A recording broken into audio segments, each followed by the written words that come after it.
8 weeks ago, I was invited to speak at the NicehashX Bitcoin conference on the other side of the world in Maribor, Slovenia. And well, I finally got my hands on the video. Check it out. So, quick introductions here. I'm the Hobbyist miner.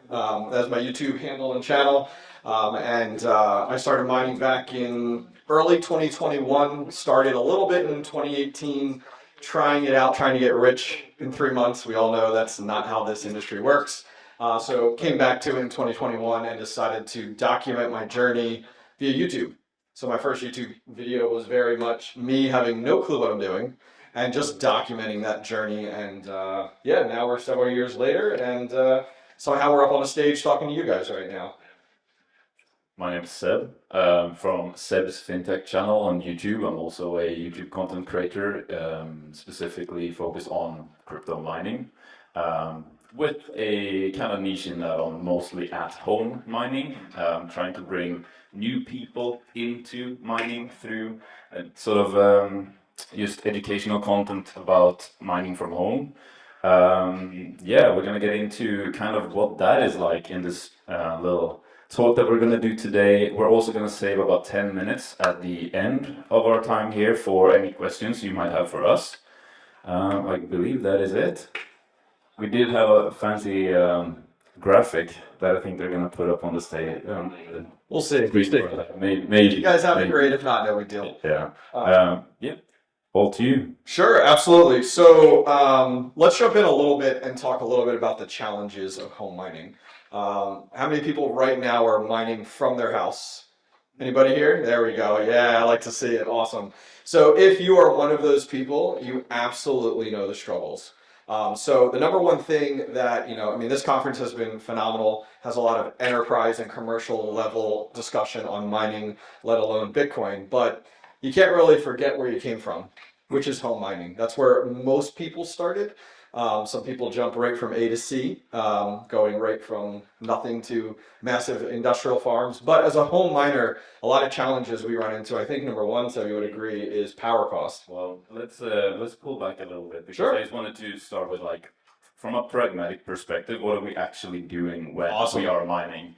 And just a quick one sentence kind of summary there as well. We're investing our money into some sort of hardware, be that a graphics card rig, a CPU mining rig, ASIC miner, but we're buying these physical assets of sorts that then essentially allow us to trade electricity for cryptocurrency. And the goal of that obviously being that the cryptocurrency we receive by using these machines is worth more than we are paying for the power. But that, of course, leads us into the very first struggle that we've been seeing in the past few years as home miners, which is that residential power cost has skyrocketed. When power becomes more and more expensive, profit margins as home miners go down into the dumps. So while you were making dollars on the kilowatt hour before, not so much anymore. Yeah, definitely. In the last, during our bear market that we've all experienced, we've definitely felt that squeeze when it comes down to profit margins. And that's been the biggest challenge. And when we look at larger ASIC miners that many of you have been introduced to here, you're making dollars a day traditionally, and some of those are more efficient, so you're making significantly more. But as a home miner, just as you talked about, that electric cost has gone up significantly. I think we've all felt that squeeze across the world over the last few years, and it's really created that challenge for us as home miners.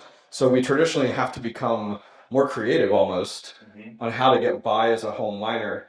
Yeah, and it's been a double-edged sword these past few years, because not only have electric prices gone up, but we've also suffered through a bear market of low coin prices, because those are kind of the two of the main dictators of how profitable is mining. It's the price of the coin versus what you're paying for the power to mine those coins. So the two main things there have both been working against us recently. Of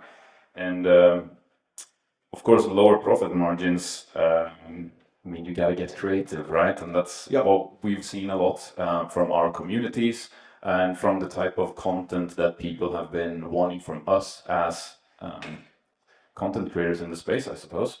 Yeah, so as a home miner, we end up having to look at like different avenues for mining. Traditionally, we just hear about Bitcoin, Bitcoin, and Bitcoin. And at the end of the day, that's kind of our end of the road. That's where we hope to get to stack Bitcoin, especially for the success that we've seen with Bitcoin just since we've been here, and a lot of the all-time highs that have occurred. But we have to find more creative avenues as home miners to actually earn cryptocurrency.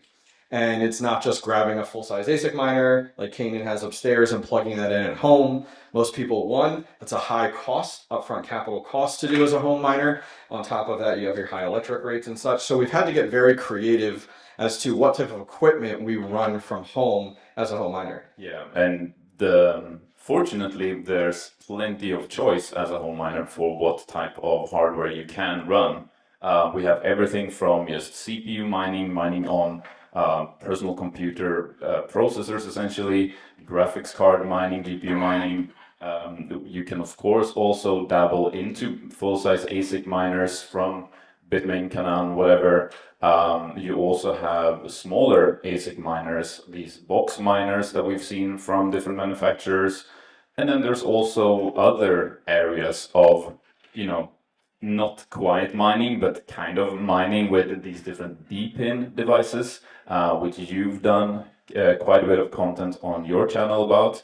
And that is something we've seen a very big uptick in the interest in recently, because they're usually low power devices that still allow you to participate in network, participate in cryptocurrency mining, but not technically mining, because it's usually not proof of work. It will be proof of participation or proof of coverage. Yeah, it's a very well-known one with DPIN out there too. So as a home miner, you end up having to come up with creative strategies on how to approach it. And I know many people right away are like, oh, why don't you just jump right to that full-size ASIC miner?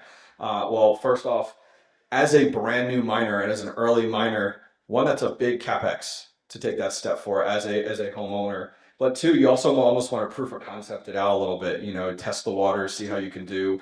A lot of traditional people start out with like even mining with their home gaming computer, and then step into it and expand from there. And so a lot of the last few years for home miners have really jumped into what I'd say speculative mining, which is I don't want to say is a risk and a gamble, but it's definitely a different avenue to go than just chasing straight profitability that we're used to seeing in the traditional market. I think it comes down to, and we're going to go through a few different sort of strategies or approaches you can take as a home miner to kind of navigate this rougher landscape that we're in right now and have been in for the past few years. But speculative mining, essentially finding coins, new altcoins, when they are essentially just infant coins, that they've just been created, and jumping on them extremely early, mining them. Usually that is at that point only possible with CPUs, and spinning up your own node,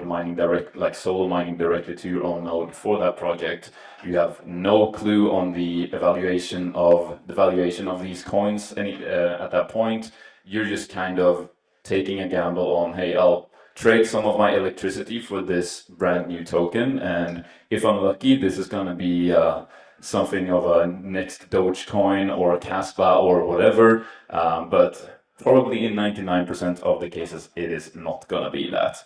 But that is a strategy that some people have employed during this past few years, and some have come out doing very well from that. We've seen, as a good example, people jumping on Caspa when that was a very, very brand new coin. And they're obviously laughing right now on their yachts in the Mediterranean or Caribbean or whatever.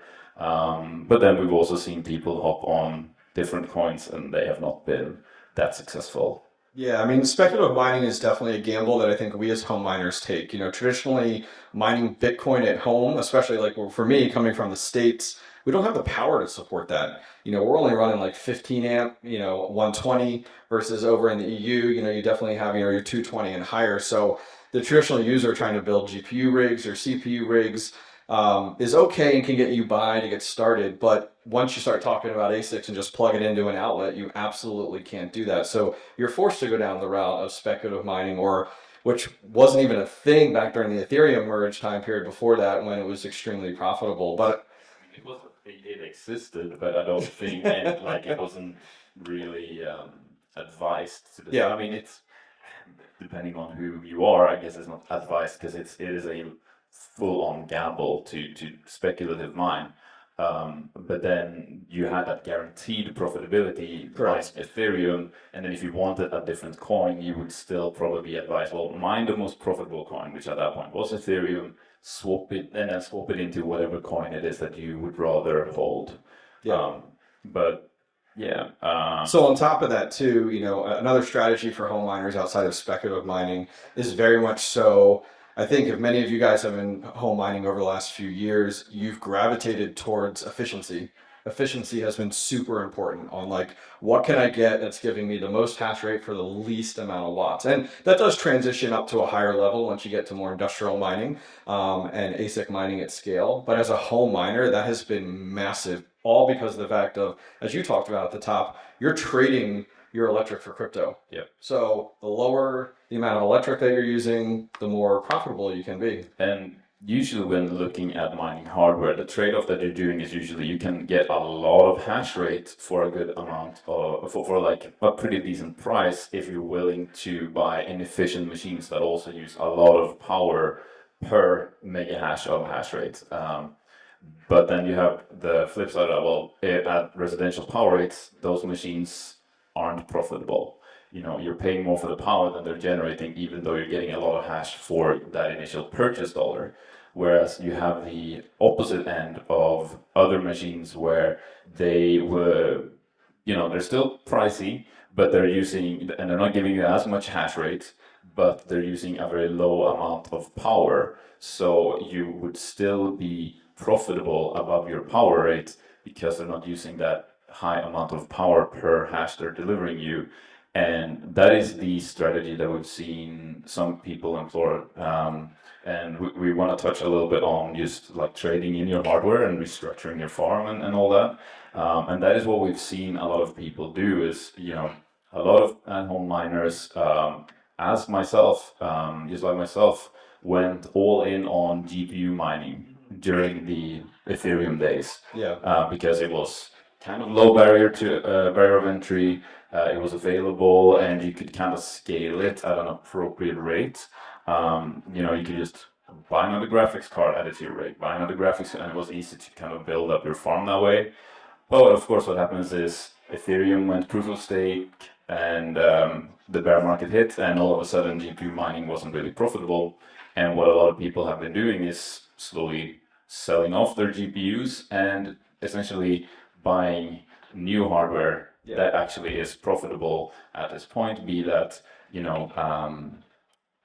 sort of high efficiency ASIC miners for home or other hardware deep-in projects and so on. And with the sort of strategy there of like these miners, they're only making me maybe a few dollars per day, but we're in the bear market and I'm wanting to accumulate coins right now. So I don't mind if it's just a couple of dollars above my power rate per day because, I'm holding these coins or swapping them into Bitcoin and holding that to sell at a later date when hopefully we see a massive price appreciation.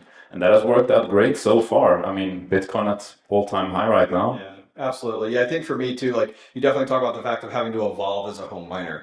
That I think is more the case in any other niches within mining is the fact that you constantly have to evolve. The attitude of like buying old hardware and just running it for years at a time no longer exists. Technology is advancing, hash rate is going up significantly for network hash rate. And so there's a great example as you talked about over the last few years. I've almost stopped mining entirely with all my GPUs, with all my CPUs. And completely evolved and moved into ASIC mining. So as we talked about, ASIC mining is very difficult to do from home and it's not something easy, especially within the States. A significant amount of capital, but I've gone that complete direction to the point where like I have now 2 sheds at home, 2 different properties, separate services, negotiating rates with power companies. So I've started to move away, like almost grown out of home mining and more to like this mid-size mining with just multiple units at this point. Yeah. And I wanted to touch on something else, which is an approach we've seen too, is people actually viewing the hardware asset as an investment as well. So people will find great deals on mining equipment that they will, which might not be profitable at this very minute, or not very profitable at this very minute, but they believe that actual hardware is going to increase in value as a potential new bull market arrives. And I just so happened to actually do something like that because little over a year ago, I got a Bitmain L7 from Coin Money Central. I bought it myself. Shout out to Coin Money Central, I guess. And I got it for around, I believe, $3,500. That same miner used on eBay goes for about $4,500 right now. And I've got to mine on it for a year. So that is very much a real thing that not only can we mine, and the crypto itself that we mine can be an asset that increases in value, but the mining hardware can be an asset that increases in value as well. And if you are very into that side of it, you can actually make out like an absolute bandit. We did see one cycle ago, essentially, where like the previous model of like the Bitmain L3s Bitcoin miners, they were on eBay for like $25, including the power supply. Those same miners during the last bull market were going on eBay for like $1,000 plus. Yep. And there are many stories of people buying like a pallet of these L3s for $25 per unit and then selling them off in the bull market. And yeah, it's absolutely a gamble. I mean, a lot of home miners too looked at GPUs. Look at the last bull run with GPUs, where you had your GPUs available to you. There was a very big scarcity, very high in demand versus supply, and people resold those. Now, as we get into it, it's definitely a risk. I don't recommend going out and buying pallets of old hardware, putting it in a storage unit, and then hoping that you get rich in the next. It wasn't a recommendation on my part in any sense of this. But some people play that card. They play that gamble. I mean, I think at the end of the day, we can all agree that mining overall in the entire industry is absolutely a gamble in some way or some form there, which is great. And then I think as a home miner too, I think what we've seen grow and a strategy that people have used over the last few years is, as those power costs have gone up across the world, we all feel it, absolutely. There's very few places in the world, I think, where you can really get low power, and even then some of those countries are very questionable with where you're actually going to send your hardware. People have started relying more and more on hosting facilities, especially as home miners. And I think hosting facilities, when I think back to the last bull run, they were really just getting started. There wasn't really a lot of established locations. And I think a lot of home miners are relying on that, where they're like, okay, I want to buy a miner, and maybe it's an ASIC. Maybe you got several $1,000s that you can invest in, and you can't run it at home. Your electric's too high. You can't handle the heat management, the noise. You can't run. You're living in a flat or an apartment. You can't do that. So a lot of people have been moving over this time period, over the bear market, into hosting. And a lot of people aren't just hosting onesie twosies. They're doing multiples. And they eventually just keep adding to it. So that is always an option too that we've seen people doing, utilizing pre-established mining farms that are accepting hardware. And a lot of them, I know in the US, you're able to find 6, 7, 8 cent electric rates, which in large scale mining is not really, it doesn't make sense. They're looking more for your 3 to 4 to 5 cent. But we're able to, as a home miner, cut into some of our profit margins a little bit just to participate in a lot of this. Absolutely, and hosting at 8-9 cents is still extremely attractive when your home power rate, especially over here in Europe, where we often see 20, even up to 30 cents per kilowatt hour US. So then having the option of just sending your hardware to a facility and just paying them a flat fee of 9 cents per kilowatt hour is extremely attractive. Because not only are you getting it at a lower rate, but you're also then, just like you mentioned, not having to deal with the noise, the heat of it all. And they will manage uptime and any issues that arise and so on. And actually, even Marco talked a little bit about that in his lesson here yesterday, where some hosting facilities they guarantee uptime for your hardware, and when should there be catastrophe or something, their whole mining farm goes down, they can still reimburse their customers or keep the uptime for the customers by purchasing hash rate through NiceHash and directing that to their hosting clients. And that's something I haven't thought about before, but of course, that's a very clever way of doing that. Yeah, hosting is definitely one of those ones where, I get it. You're spending this investment, you're sending your hardware out somewhere, and it's a little bit uncomfortable, sending, that type of investment out to a company that's out there. The nice thing is there's plenty of ones that are well established. At least I know from being in the US and working and partnering with them throughout the US. And it's definitely an option that I think, I talk with a lot of home miners throughout the week, and a lot of them never even consider hosting. They always think like a mining farm and a full-size farm is just too out of reach for them. They're like, oh no, I can't do that. I can't afford that.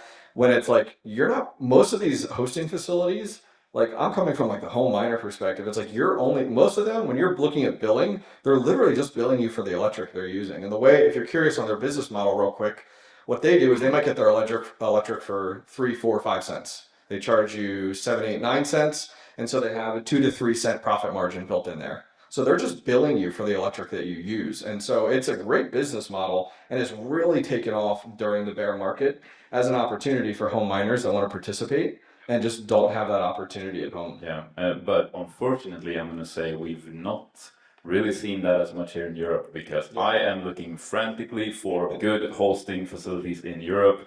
I'm sure they're out there, but they sure make themselves hard to find for just regular home miners like me that want to send one or a couple of ASICs out for hosting. So if anyone here has any connections to hosting companies, there's a gap in the market for hosting for home miners in Europe. Yeah, definitely. So let's go ahead and talk a little bit about what we see people buying. And at least up to, I'd say, the last few weeks, we're now starting to see a pivot. Profitability started to return even higher for a lot of home mining. But what are you seeing people buying right now as a home miner? Yeah, I think we spoke about it a little bit before, but efficient miners have done really, really well. Well, there's kind of been two camps. There's been the people who are going for just a high risk, high reward type of miners, which is what I've called them. We're talking about your Caspa ASICs, which when they come out, they are extremely expensive, but also extremely profitable. But of course, they also come with a skyrocketing of the network hash rate, meaning that high profitability is not going to last for long. A few weeks to a couple of months if you're lucky. And you're kind of taking that gamble on these miners being profitable enough for just long enough to kind of make back that initial investment really quickly. I say it's for the impatient miners, because normally we talk about mining as this kind of marathon and not a sprint type of approach, right? Like you're building back slowly, diversifying hardware, and you're building up your crypto portfolio over a long time to then get to a point where hopefully you're set for life, right?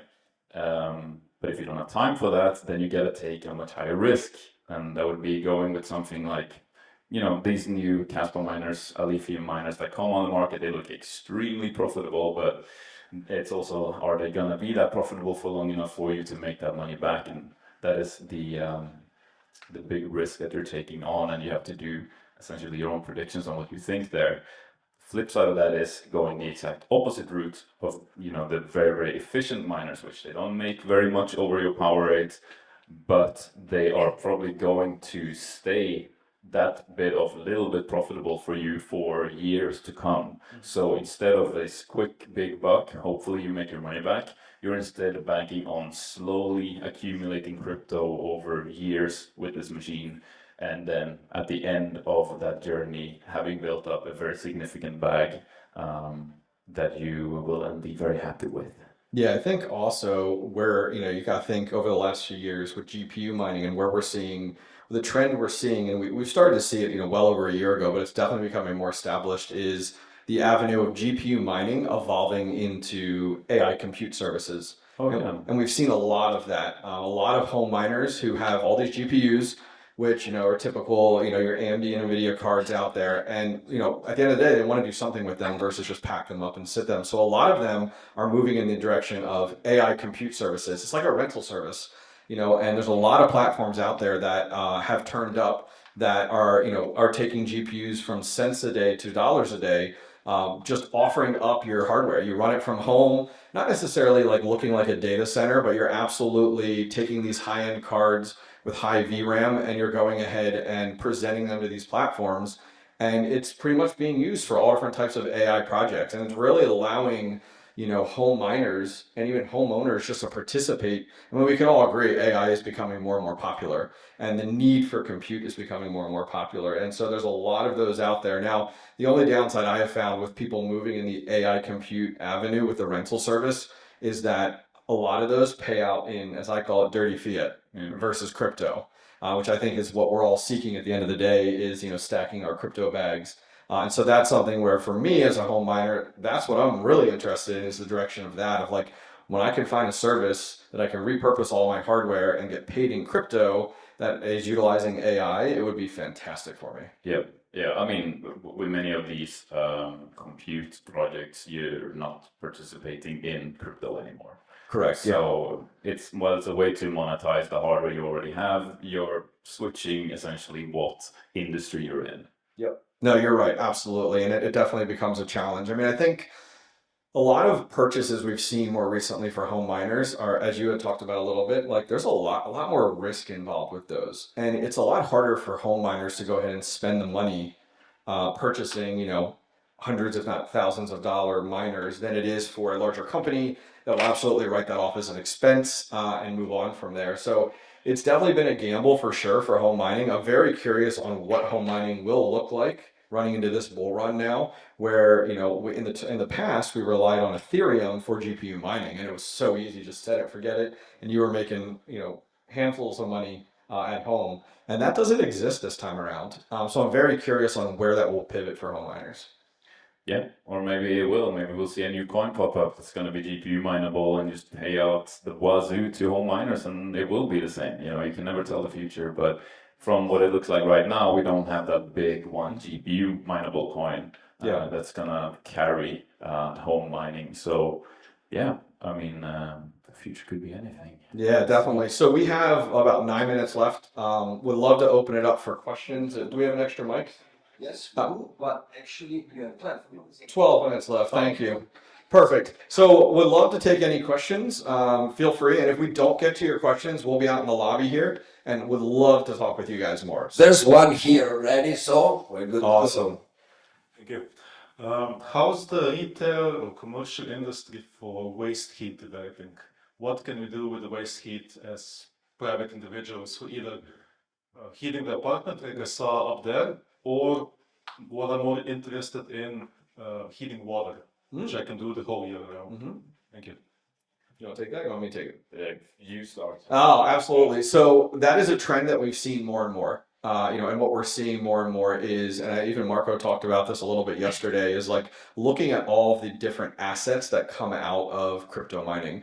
And one of them, of course, the original one is, like I say, Bitcoin's your original asset there. But then on top of that, of course, decentralization for the network. But then also, as you talked about, heat. And what we've seen, a trend that has started, I know Bitmain has a unit that they're rolling out with water cooling to integrate with like hotels and such, and trying to find creative avenues. And it's really funny, like as a home miner, I've seen this since I've started, where people are taking their ASICs and pumping them into their home HVAC systems and never even putting on their furnace during the entire winter. And they're finding avenues to repurpose that heat. We were talking with a gentleman yesterday who somewhere in the EU, where he was pumping heat underground around his house and never even turned on his heat during the winter. So it's a huge trend that we have seen where like miners are just trying to get more and more creative. And it all comes down to that profit margin. If you never have to turn your furnace on, you have that opportunity. Now you talked about with like water and like finding avenues. There are more and more companies coming out with these solutions and kits actually that allow you to utilize to heat water in order to help out with that for even homeowners. But I'm seeing it more and more with hotels to help out with that as well. Yeah. And also, you don't have to get that fancy with it either. If you're just looking to heat your home, you can just put one little mining rig in each of your rooms, and it's essentially a small electric heater for every room in your house. Just keep little fingers away from them, from the fans, and you should be good. If you have more questions, please hit us up out. There is one more right here. Thank you for the talk. It was really informative. And I would like to touch a bit on like you kind of mentioned GPU for decentralized AI. So it's a bit of a trend now to kind of rent out your hardware online through various platforms. I guess it's called a DePIN, like a decentralized physical infrastructure.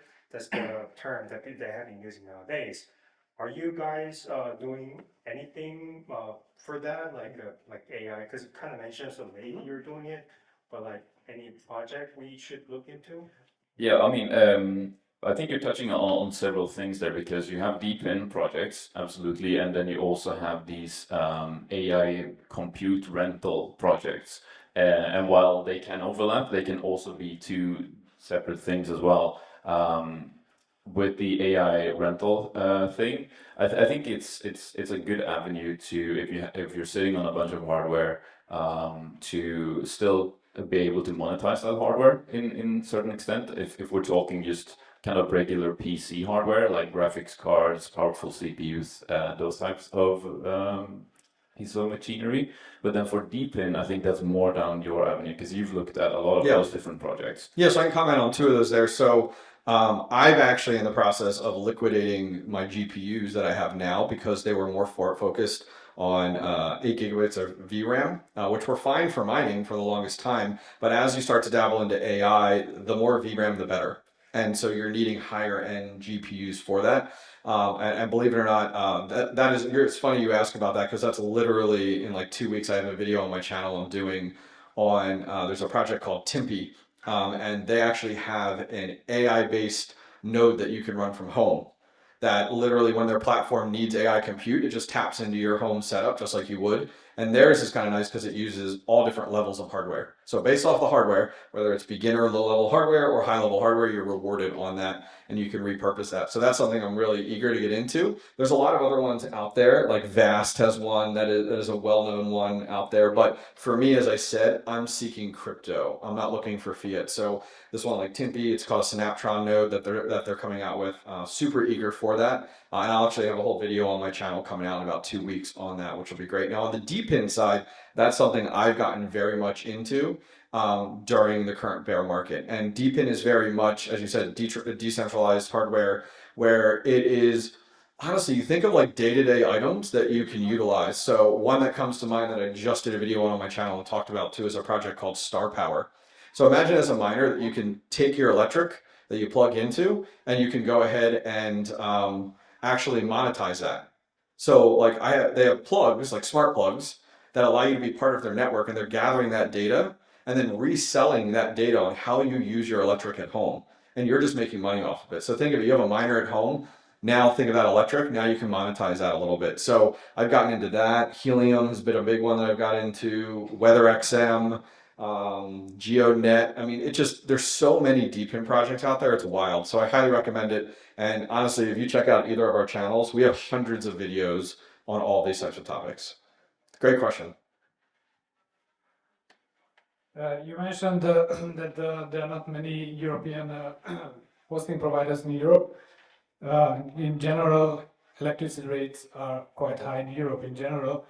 And if you are using a hosting company somewhere else, why does it matter if it's in Europe or somewhere else? Because there are companies who are doing hosting for Bitcoin miners in Paraguay and Ethiopia with quite a good rate. Yeah, great question. And the short answer is, yeah, it doesn't really. What I'm talking about is just I'm essentially forwarding what I hear from my audience, which is, I have a lot of European miners watching me, and what they're saying is, that seems great, but I don't want to ship these multi-$1,000 machines that far away. I want to kind of keep them somewhat local. And because of that, I see a kind of gap in the market there. So that is the only reason. It's just people want to feel like their machinery is still within their reach. You know, it's not a 14-hour flight away if they need to come gather their hardware for whatever reason. More like a 4-hour drive away. That is the only reason. I think there was another one up here. Did you have a question here? This Oh, yes. Hi guys, thank you. I want to ask you, do you have any experience of IO.net project, one of the DP AI project, which like had a lot of, I would say, IO.net. Have you heard about this one? iNodes? IO.net. I'm not familiar with it. This one. Basically, it was basically the similar one was already talked about. Is like you have a GPU, so you kind of you have a marketplace, like you offer your GPU. We were trying this for several months ago, but there's no demand for that basically on the other side. So just wondering. Yeah, there's a number of platforms out there that have been coming out more and more that are trying to utilize this hardware because they recognize it. They recognize that there's so much hardware sitting around that's out there and trying to find rental services. And there's a lot of really good ones that have come up. I have always been of the school of thought that if a company can come out with the technology from a AI compute perspective to utilize GPU mining with X1 slots, if you guys are familiar, traditionally most GPU miners, the motherboard or expansion slot they plug into is not an X16, so it's not meant for playing video games, it's not meant for AI compute, it's really meant for mining, so it's called an X1 slot. And the challenge is there's so much of that hardware out there, a company that can allow me as a GPU miner to just pivot off of mining which was Ethereum and now over to an AI solution, it would be a gold mine, because there is so much hardware out there, it's unbelievable. Guys, we have the final question here. I've noticed a lot of projects, NFT projects, where you buy the NFT and they invest it into miners. Either they host them or they host them somewhere else. Do you know of any issues with such projects? What are the pitfalls that they do that we should be aware of?